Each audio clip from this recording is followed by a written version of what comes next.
What's the experience people have when they come to you? Like, how many ceremonies? Why have you chosen that amount? Is it just ayahuasca? What's your format?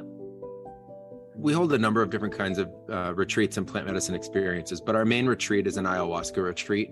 And people come for 6 days and they have 4 ayahuasca ceremonies.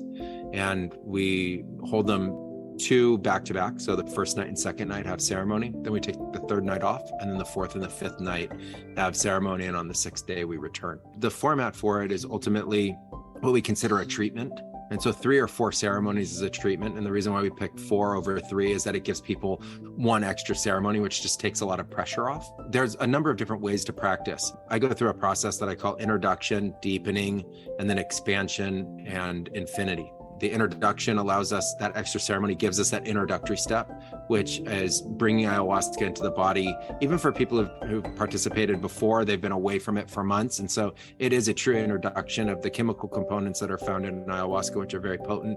And then also getting back into, going into a trance state, being in the room with us, getting comfortable again, meeting ayahuasca again, saying hello, normalizing the fact that you're communicating with plant consciousness, or plant spirit, which is foreign in its own right about how that communication takes place. So it really is about reaching a kind of trust and comfort in the space, going through a very unique process that ultimately I've developed.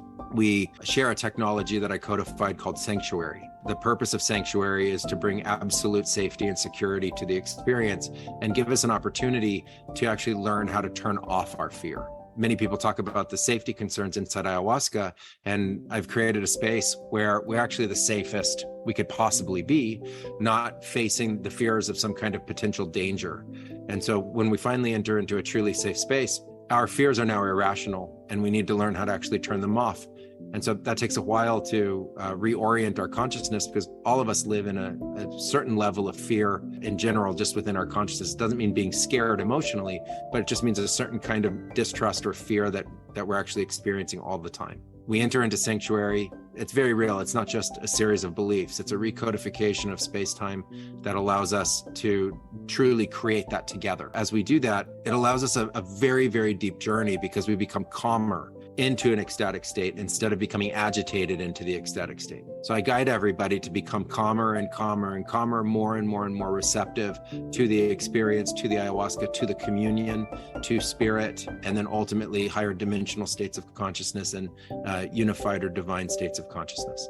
And so I take everybody on a very repeatable arc so that ultimately they can get the most out of the medicine and also find the deepest respect and communion possible.